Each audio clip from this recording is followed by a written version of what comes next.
Hey guys, it's Kay here from Startup Creative, and it is a pretty wild time to be on planet Earth right now and be running a business, a freelancer, a creative, a solo entrepreneur.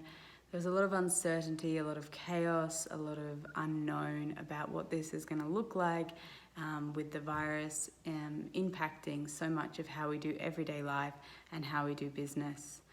And today I've had lots of conversations with existing clients of mine and even contractors and people that I've been working with about lots of changes that are happening. So I've definitely experienced the fear rise in me around events being cancelled and contracts being postponed. And it can be really easy to give way to the uncertainty and the chaos and the fear and the anxiety that is being fed to us from every angle right now. But there's also ways to stay calm and to see opportunities and to be of service to the world, which is what we all really need right now. So I'm going to share with you some tips that I'm using that I've learnt along the way of how to stay calm and focused in this chaotic time and try and reduce some of that fear and anxiety that might be rising in you. Okay, so I've talked about this before, and if you follow Startup Creative, you'll know how much I love a morning routine. I think now more than ever is the time where you have to be prioritizing that. You have to be starting your day with intention, with clarity, with purpose, in yourself and in your body. Because the moment we wake up and we buy into the news and the noise and the messages, we just get swept up in it and we just get taken away, and we get led by the chaos and what's outside of us. But if you can try and start your morning with intentions, so before checking the news or social media or any other outside information, come back into your center and decide how you're going to start your day. Set a really clear intention and start there. And I guarantee you, whilst I'm not always the best at it, the days that I do that with absolute certainty of I know this is how I have to start my day, everything changes. So there's more on my podcast about morning routines, but do whatever feels right for you. I think the importance is getting off the news cycle and starting a day in silence, whether that's meditation or prayer or journaling, walking in nature. But yeah, start the day centered and clear for you, and you decide where you're taking your day. Number 2, especially for those business owners, I know that it can be really overwhelming when you have all of these things and you're trying to figure out where to go and what to do. Now more than ever, keep a really great to-do list. And something that I try to do every day before I start my day is compile my to-do list into one, prioritize them, and see what's the most important. So you can kind of look at your day and go, right, or your business or your life right now, and go, what is the most urgent? What needs attention? Is it that I need to get back to those clients, that I need to finish that product? Is it that I need to bring income in? That I need to communicate a message? Whatever is the most important outcome for your business that's going to have that return for you, put those things at the top of the to-do list. But if nothing else, putting everything that you need to do in one place and slowly crossing it off, and physically cross it off, because you get a dopamine hit with that. Like, you actually get a little hit in your brain that makes you feel in control because you've gone from A to B and you've achieved a task. So keep a to-do list, and if nothing else, just go, okay, if I'm just going to do one thing at a time.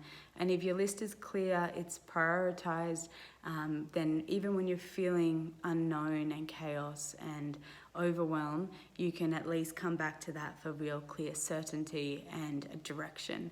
And even if there's emotions and you're like, oh my goodness, there's so much happening, just take a look at your to-do list, pick one thing and cross it off and work on that. And just take it one step at a time. Try not to go into the big picture and the long term and the fear of the future. Try and stay in the present moment. See what you are in control of, what you can do, and achieve one tiny little task. Cross it off and celebrate. Feel proud of yourself for doing that, and then we can move on to the next one. So having a to-do list will at least try and create some clarity in your mind for you. Something else that I've just been doing, driving out of, I just went to town to get food.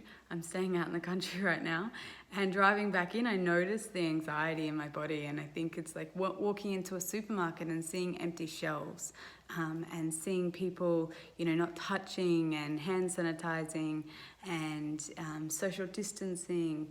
It's very much like it's information outside of us that provokes fear. It's things that we haven't seen, and it provokes lack, and it provokes emptiness and, end of the world mentality, right? So breathing, coming back to your breath, and just noticing that it's a sensation in your body.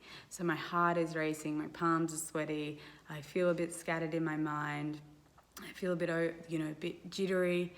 Okay, this is just an emotion, this is a feeling, it's gonna pass. It's in my body right now, and it's okay. I don't need to play into it. It's just here, and that's okay, and let it go. So coming back, I use my breath to do that as much as possible. So big, deep breaths into your belly, and expand your belly and expand your chest. And it's okay to let out a big breath and a big sigh, and just like, and just let it all out and exhale it. And if it's really bad, stop what you're doing, sit down, take some big conscious breaths. Sometimes when the anxiety is really bad, you have to really physically concentrate on that breath to get a good amount of oxygen flushing in through your body. But it is one of the quickest ways to bring you back to the present moment. The oxygen actually is going to make your body feel better, so flushing the brain, and just bringing you back to the present moment, and not the emotions and the stories. And knowing that emotion that does come into your body, it feels really real in the moment, but it will leave, and it will pass. So if you can see it out and not create a story and not cling on to it, and just breathe through it, then it will pass. And there's some other really good things that you can do for when that does come, is also distracting yourself out of the story and out of the emotion. So obviously I'm out of Melbourne right now in a beautiful eco village house thing, and it's surrounded by nature, and I couldn't think of a better place to be, because when it does feel overwhelming, or the sun comes out, or you can look out into nature and you can ground yourself away. So I highly recommend that wherever possible, whatever piece of nature, whether it's your backyard or sitting next to a tree in your house, or a plant, or going for a walk down the beach, whatever you have access to. Nature is grounding by nature. It is physically grounded, and what I love about nature is that it doesn't get caught up in the chaos. It stands there, and it might the trees might sway in the wind and move, but it doesn't get up and flee or cling to things that it doesn't need. It just stays there and rides the wave. So being out in nature is a really nice grounding experience. I also highly recommend leaving your phone at home, or your computer, or the noise. And if you're going with someone else, maybe even try not talking about the chaos and everything that's going around, and see if you can just observe the abundance in nature. So that's my other favorite thing about trees, is they are so truly abundant. And animals, wild animals, they're not sitting there worrying and stocking up on toilet paper and all the things. They are trusting and believing that they're abundantly provided for. And nature for me always reflects abundance. So now is a really good time to focus on an abundance mindset rather than a lack mindset. So a lack mindset is definitely triggered by seeing nothing on the shelves, and hoarding and grasping and worrying. Abundance mindset is like looking at the abundance around us already that exists, and allow that to reflect back to you. And something that I learned through Dr. Joe Dispenza's work actually is the vibrational match of abundance. Like if you're in a lack mentality, you're very highly strung and grasping and trying to get things to you.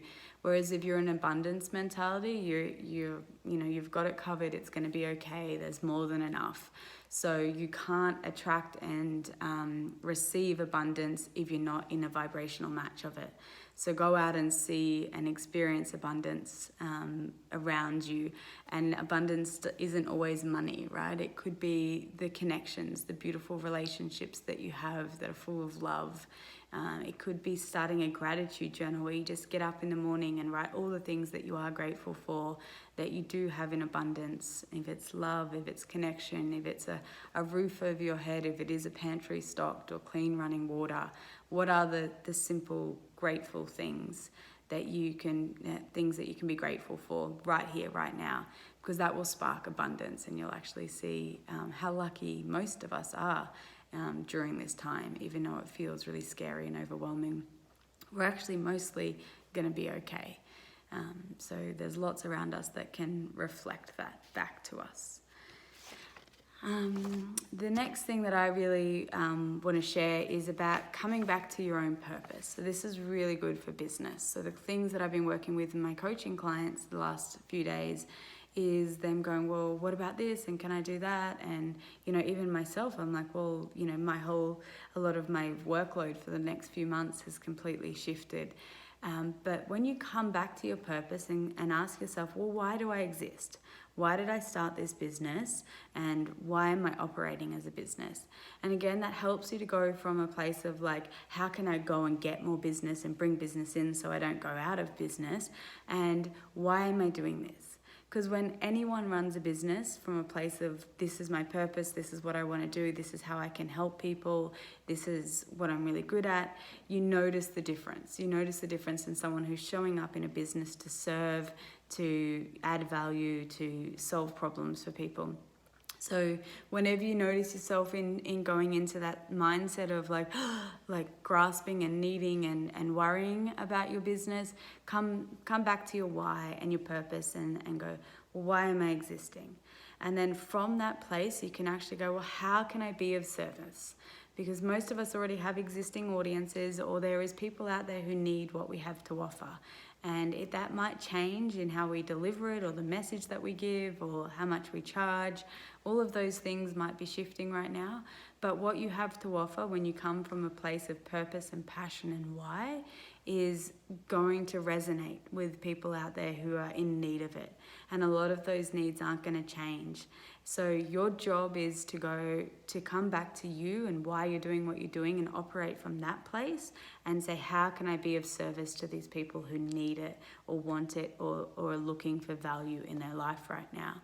So yes, there's going to be a lot of businesses that can't operate or will have to operate differently, but there is a lot that we can do, from content creation and building trust and offering solutions, or a calm state of mind, or some insight or extra resources. There's so much that you can do to be of service right now through your business, through your community, just from being a good human being. So try to stay out of the chaos and the grasping and the me, and look how you can be of service, because I truly do believe that when we're giving to other people and we're being of service and we're being kind and generous, then we actually receive that back. That's a vibrational match that can only and will come back to you. So stay out of the grasping and the me mentality, and come back to an abundance mentality of being of service to those who actually need you. And I've talked about it a few times, and I think I'll write a blog about this, and I'll put a link on the Startup Creative website. But there's lots of beautiful resources out there that help you to stay in an abundance mindset. So there's meditations. I personally have a Dr. Joe Dispenza one that he has around abundance. Abraham Hicks is a really good one. She's always talking about the abundance of the universe and being looked after. I'm a huge fan of Rumi poetry, which is also another beautiful, kind, calming reflection. And also just realizing and noticing that this is a period of time, right? And humans have been through chaos and war and lack and uncertainty, and we've existed and we've survived, and it passes and it comes good again, or it'll be a different world that we live in having been through this, but there's lessons in this and it will pass to this extreme extent. So stay firm in yourself and your purpose and what you're doing. Be of service. Know that this will pass, and that there are going to be people who need you and want you beyond this. And if you really come into a place of purpose and asking that question, and maybe take yourself away from the computer and try journaling it, then you can actually ask that question, and who knows, there might be a new evolution that will unfold for your business of how else you might like to help, or the needs that you're seeing in people right now that perhaps you could talk to or offer support with, or you've got resources that you can offer as well. So don't be too tunnel visioned as to this is how I've done things and now I can't do it like this, and try and open your blinkers and have that mindset of there is plenty to go around, and let's look after each other, and what opportunities are here that can unfold, and maybe new ways of doing things and looking at things that we haven't yet seen. So yeah, this is definitely a break in routine and a break in normal and a break in what we've known of how we exist as business owners in the world. And this has never been seen before, and you can either cling to the past and go, well, we need that back, or you can embrace it and go, okay, this is happening, I'm going to endure it, I'm going to do the best I can, and then what new is going to unfold in this breaking open and this breaking down of the world as we know it. There's lots of opportunities and things that will unfold here for you if you can keep your eyes and heart and mind open to being of service and seeing opportunities rather than focusing in on the lack and clinging to the past and how you've always done things. It's really easy if you are noticing that really lack graspy mentality of I can't afford it, I'm not going to have enough, I'm going to go out of business, what am I going to do?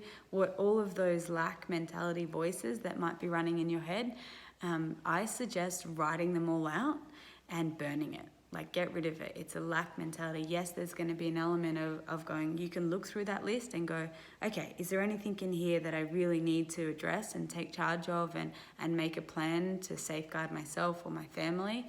And there might be some really good practical things in there, whether it's speaking to an accountant or a coach for a new way of looking at doing business, or healthcare practitioners, or packing your pantry, whatever that is, right? There might be things in there that you have to actually troubleshoot, but most of it's going to be a story, and it's going to be a result and residue of the chaos that you're being fed, right? You're being told this story from social media, from the news, from people in the streets that you walk past, from conversation starters to the newspaper. It's everywhere. So know that it's filtrating your unconscious mind and your belief system. If you can write it down and you can observe it, there's probably things in there that you don't want to buy into, that you don't need to buy into.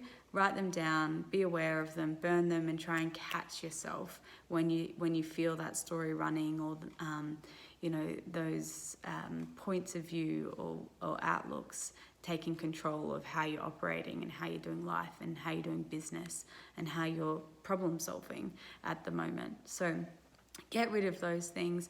Maybe instead, once you have done that, then go and do a gratitude journal. What am I grateful for? What do I have? What is here? What's going to be okay? What is lasting? The holistic psychologist has a beautiful practice on her site called Future Self Journaling.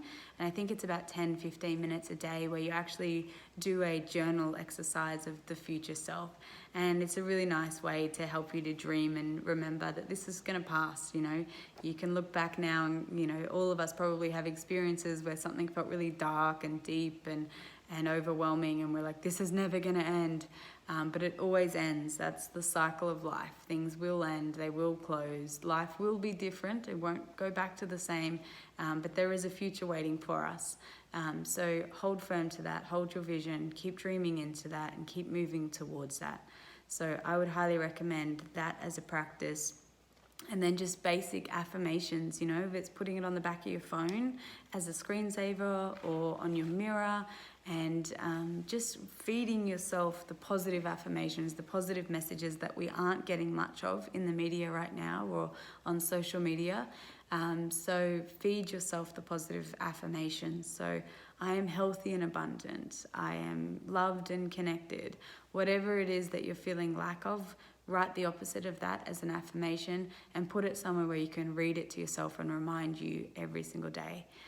Because you need those messages now more than ever, and you have to probably take control of feeding them to yourselves, because not many people are going to be feeding them outside of you to you right now, with such a heavy news cycle of details and scarcity and future worries. So be really conscious and take control of feeding yourself the messages that you do want to receive. And then I guess the other thing for me that I'm really trying to focus on is staying in a space of love and connectedness to the people around me. So a few friends have sent me messages and said, hey, if you need anything, I'm here and staying connected. Esther Perel did a beautiful article for the New York Times about FaceTiming people and having virtual dinner parties. It's also a nice time to spend quality time with your loved ones, whether it's your partner or, people that you can spend time with in social isolation.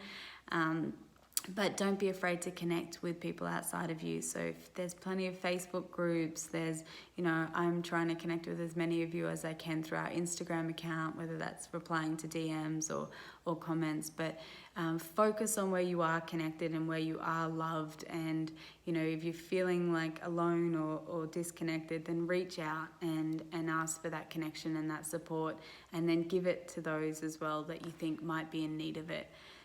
But there is lots of love, there is lots of connection that still exists here and that can't be taken away with isolation. And for me, that is the richest currency, is love and connection and appreciation and close relationships. So definitely focus on those, because they are abundant and they can't be taken from you, no matter what is happening in and outside of us right now. And then something that I have been really enjoying out in the bush here is music.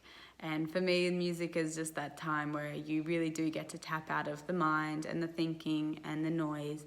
And there's something in and a part of it that helps you to, forget sometimes and just have fun and spark joy and energy inside of you that is fun and light. So put some music on, give somebody a call, get on Snapchat with funny filters and connect with each other, but stay grounded in yourself. There is a lot that you are in control of. As a business owner, connect with your audience, provide value, come back to why are you existing as a business, how can you be of service, write blog posts, edit that website, be present on social media if that's serving you right now. Write an ebook, do a webinar, join an online course, join a Facebook community, but be of service to your audience and maybe play catch up on all of those back end things of business that you've always wanted to do that you haven't had time for. I hope that helps. Stay as calm as you can in this time. Start your day with intention. Know that you are loved and you are in control of your life. And as much as there's chaos outside of us, there's always a centered place of knowingness deep inside of you. So it will be okay. This will pass. And remember to breathe. Have a good day, guys.